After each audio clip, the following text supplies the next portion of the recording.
नमस्कार,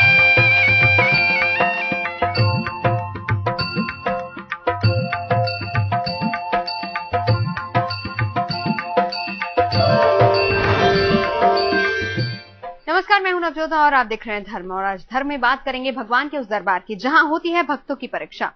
दरबार में घुसने से लेकर पूजा करने तक हर जगह भक्तों का प्रभु लेते हैं इम्तिहान। लेकिन अगर किसी ने कर ली ये परीक्षा पास तो भगवान कर देते हैं पूरी हर मुराद।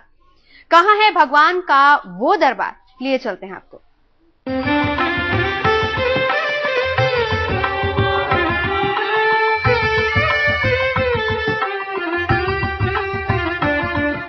दिल थाम कर बैठे, पलकें झपकने मत दीजिएगा।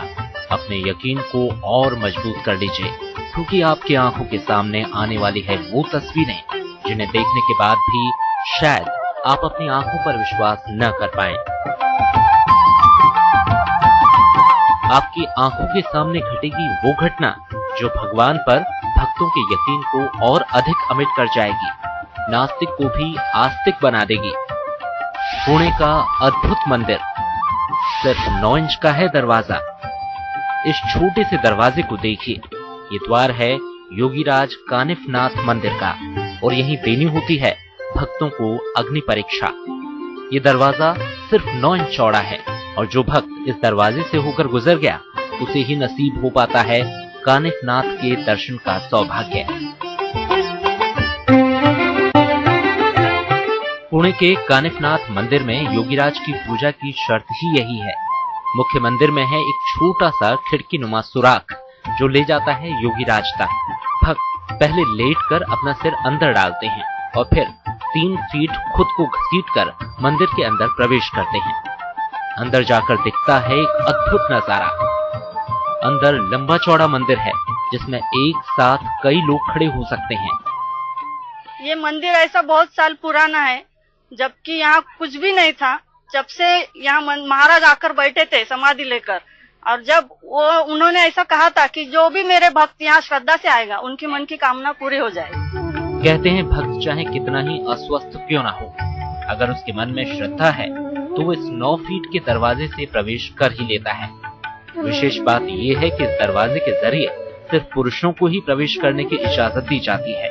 महिलाओं को बाहर से ही पूजा कर संतोष करना पड़ता है।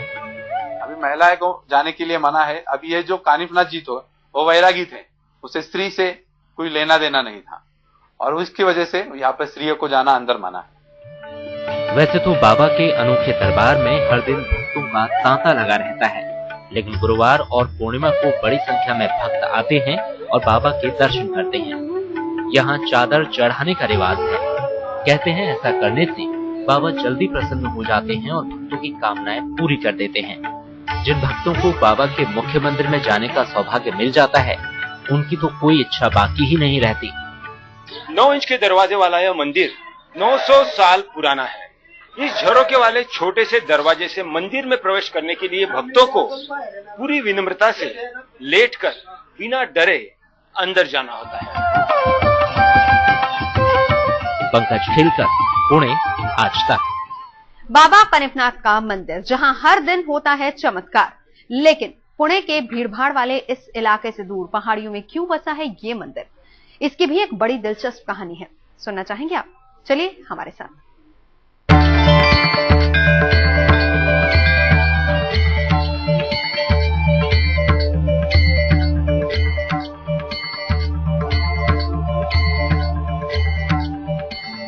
महाराष्ट्र का पुणे शहर, इसी शहर से कुछ दूरी से शुरू हो जाती है सह्याद्री पर्वत श्रृंखलाएं और इन्हीं पर्वतों की एक चोटी पर पूरी शान से लहराती है बाबा कानिफनाथ मंदिर की पताका। कहते हैं ये मंदिर कानिफनाथ बाबा की तपस्थली है। ये मंदिर उनके चमत्कारों का गवाह है। बाबा कानिफनाथ नाथ संप्रदाय यानी शैव वैष्णव मिश्रित संप्रदाय के 9 नाथों में से 5वें नाथ हैं। कब्र का आकार दिया गया हो, उसका सुबह 4 बजे काकड़ आरती होती है। उसके बाद उसको दूध से, शहद से, अष्टगंध से, दूध, दही, लोनी और दूध से उसके नहलाया जाता है। केले से अभिषेक किया जाता है। पूरे उसको स्वच्छ करने के बाद, अभिषेक करने के बाद उसे सुगंधित द्रव्य उठना लगाया, अत्तर लगाया जाता है। उसको अत्तर लगाने के बाद उसकी पूजा होती है। विधिवत उसे वापिस से कानिफनाथ जी के ऊपर वस्त्र डाला जाता है। कहते हैं कानिफनाथ का जन्म हाथी के कान से हुआ था। शिव पार्वती के विवाह में जब ब्रह्मा जी शामिल होने गए तो उनका वीर्य पतन हो गया, जिसके अंश पृथ्वी पर कई जगह गिरे। उसी का एक हिस्सा हाथी के कान में गिर गया और वहां जन्म हुआ एक बच्चे का। कहा जाता है कि 16 साल तक वो बच्चा हाथी के कान में ही रहा। हाथी के शरीर में रहने की वजह से उसका स्वभाव भी हाथी जैसा ही हो गया, बुद्धिमान, ताकतवर, गुस्सैल और समय पड़ने पर बेहद दयालु। एक बार नाथ संप्रदाय के गुरु जालिंदर नाथ जंगल से कहीं जा रहे थे तो उन्होंने इस बच्चे को देखा और उसे निकालकर नाम रखा कानिफनाथ। हालांकि कानिफनाथ को राजयोगी के नाम से भी जाना जाता है। उन्होंने इस मंदिर में 12 साल तपस्या की थी और भक्तों का कल्याण किया। अपने मंदिर से करीब 150 किलोमीटर दूर जाकर उन्होंने मढ़ी गांव में समाधि ले ली। बाबा ने जीते जी तो भक्तों का कल्याण किया ही, उनके समाधि लेने के बाद भी भक्त यहाँ से कभी खाली हाथ नहीं गए। बाबा का ये मंदिर 900 साल पुराना है। कहते हैं यहाँ बाबा के सामने 21 बार अपनी इच्छा बोलनी होती है और उसके 21 दिन के भीतर योगी राज दे देते हैं अपना आशीर्वाद। और इधर आके हर गुरुवार, हर पूर्णिमा जो भी आपको जमेगा 21 बार, 21 हमारे मराठी में बोलते 21 बार उसको खेती 21 खेती उसको डालना पड़ता है। 21 बार इधर आए तो 21 बार होने से पहले ही उसकी जो मनोकामना होती है, जो भी इच्छा होती है वो पूरी हो जाती है। योगीराज के मंदिर से ना तो कोई खाली झोली लेकर जाता है और ना ही भूखा लौटता है। इस मंदिर से कोई उल्टे पांव बाहर नहीं जाता। कानिफनाथ को राजयोगी कहा गया है। जैसे कोई राजा के दरबार से पीठ दिखाकर नहीं जाते, वैसे ही भक्त कानिफनाथ के सामने माथा टेक कर ही बाहर जाते हैं। पंकज खेलकर, कानिफनाथ मंदिर, पुणे, आज तक।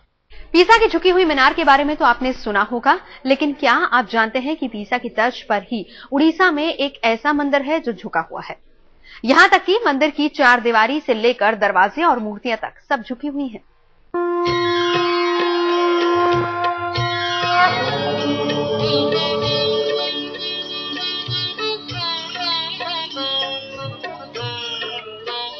दर्शन कीजिए इस अनोखे और दुर्लभ मंदिर के, निहार लीजिए इसकी हर दरो दीवार को, देख लीजिए भगवान का वो रूप जो अपने आप में न केवल बेहद अनूठा है बल्कि चमत्कार और रहस्य से भी भरा हुआ है।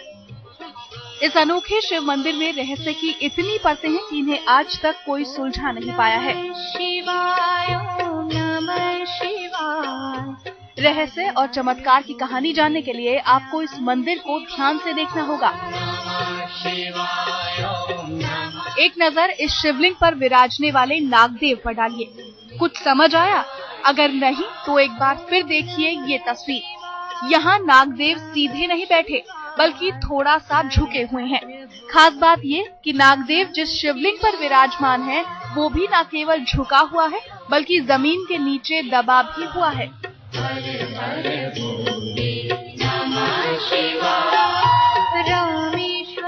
चलिए अब चलते हैं मंदिर के दूसरे हिस्से की ओर। मंदिर के दरवाजे को ही लीजिए, ये बाईं ओर झुका हुआ है। सामने से देखने पर ऐसा लगता है जैसे थोड़ी ही देर में दरवाजा गिर जाएगा, लेकिन डरिए मत, इस दरवाजे से रोजाना भक्त जाते हैं और महादेव के दरबार में अपना सिर झुकाते हैं। संबलपुर के शिव मंदिर में नागदेव और दरवाजों के अलावा घंटियां और मटकियां तक एक और झुकी हुई हैं। यहाँ तक कि कुछ समय पहले बने हनुमान जी भी खुद को सीधा नहीं रख पाए हैं।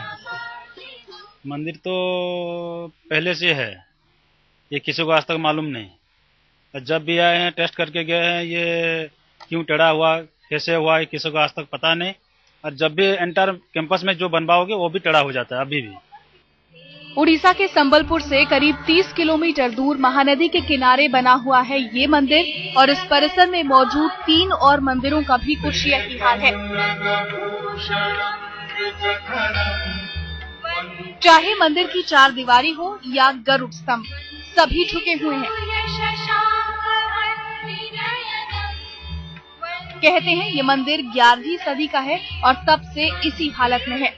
आम लोगों की बात तो दूर, यहाँ तक कि जानकार इस निष्कर्ष पर नहीं पहुँच पाए हैं कि यह मंदिर आखिर झुका हुआ क्यों है। ऐसे में अगर ये कहा जाए कि ये भगवान शिव की ही महिमा है तो कोई अतिशयोक्ति नहीं होगी। सैकड़ों सालों पहले बने इस मंदिर के इस तरह झुकने के पीछे क्या राज है, इस बात का जवाब किसी के पास नहीं है। हाँ, ये यकीन जरूर है कि इस चमत्कार के पीछे महादेव की अदृश्य ताकत है, जिसका एहसास यहाँ आकर ही किया जा सकता है। संबलपुर से प्रभात कुमार के साथ आज तक ब्यूरो। प्रणाम मेरे भाई बहन। आज का मंत्र है शांति मंत्र। इसका प्रयोग करते हैं नवग्रहों की शांति के लिए। कोई ग्रह दशा अगर चल रही है, कभी किसी शनि की, मंगल की, राहु की, केतु की या कोई दशा हो, उसकी शांति के लिए इसका प्रयोग करते हैं। कोई भी दशा हो, आपको मालूम हो न मालूम हो, इसका प्रयोग करिए तो आप देखेंगे ग्रह शांत हो जाएंगे। पहले मैं मंत्र निवेदन करता हूं, फिर इसकी विधि बताता हूं। मंत्र है सर्वे ग्रहा शांतिकरा भवन्तु। इसका भाव है कि जो ग्रह हमसे रूठ गए हैं, नाराज हैं, कहीं ग्रह दशा चल रही है, कोई ग्रहों की कोई दशा है, तो हमारी ग्रह दशा ठीक हो जाए। इस मंत्र को संध्या के समय, संध्या समय बोलते हैं शाम को 5 बजे से 7 बजे के बीच का समय संध्या समय होता है। उस समय उत्तर को मुख करके बैठ जाएं और बहुत शांत भाव से 9 दिन तक लगातार, प्रत्येक, क्योंकि 9 ग्रह होते हैं, 9 दिन तक लगातार प्रत्येक दिन 7 बार इसका उच्चारण करें बहुत शांति से। तो आप देखेंगे आपकी ग्रह दशा शांत हो जाएगी और आपके ग्रह ठीक होने लगेंगे। मैं मंत्र एक बार पुनः निवेदन करता हूं। मंत्र है सर्वे ग्रहा शांतिकरा भवन्तु। इस मंत्र का मित्रों उच्चारण करें और हम कामना करते हैं कि आपकी ग्रह दशा शांत हो जाए।